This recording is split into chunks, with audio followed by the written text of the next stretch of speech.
Good morning. Yes, my name is Margriet from the Linden, editor-in-chief of 2.3 magazine based here in the Netherlands.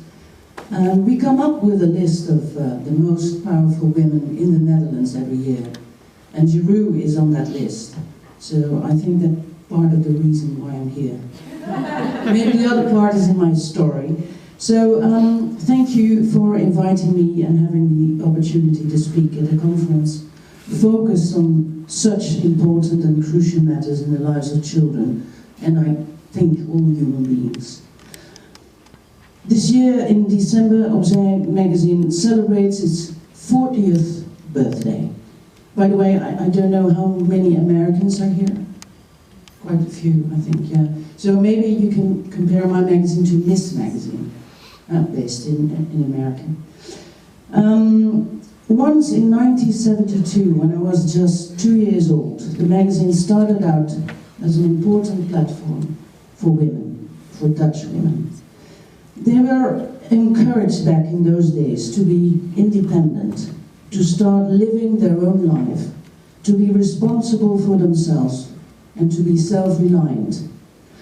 40 years later, we women think we are independent, and that we can and do make our own choices, and that therefore we are completely able to teach our children to do so for themselves. Little do we know, even in this rich, blessed, and prosperous country.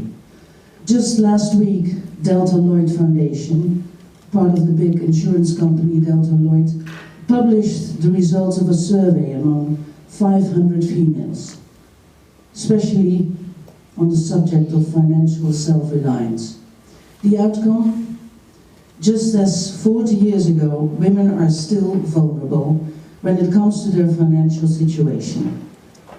If it comes down to the chances of unemployment or a divorce, it is most likely that a significant part of women in the Netherlands will hit poverty. Apart from this, most women just don't have a clue what their financial situation actually is.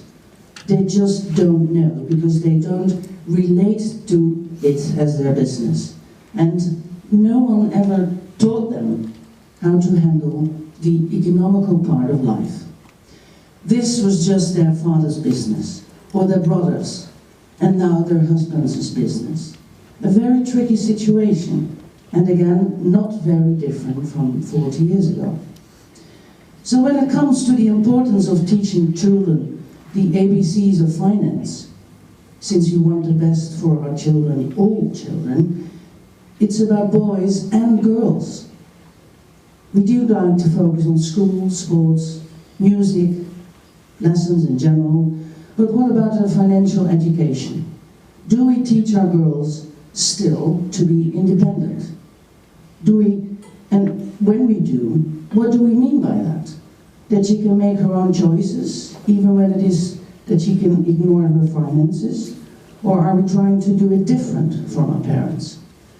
It is time to take the mystery out of it, to make it part of their lives, their future, a long, bright and healthy future. It is this and other subjects that are addressed extensively in the magazine and the media I worked for.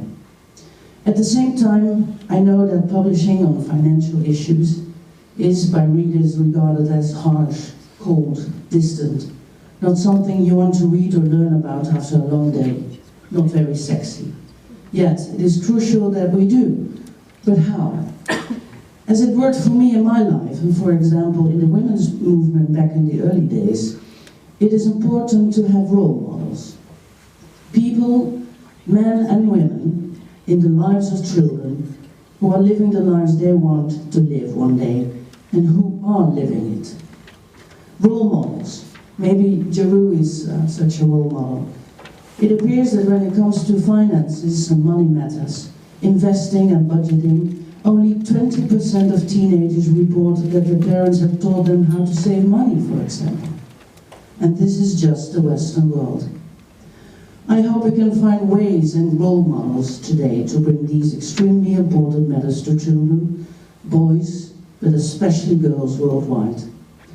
Women and girls in the Netherlands, even in the Netherlands, still have to learn how to be financially self-reliant. We have to keep trying to teach them, write and report about them, and the role models who are, or can be so very crucial in their lives, since it's crucial for who they are, their own independent woman. Thank you.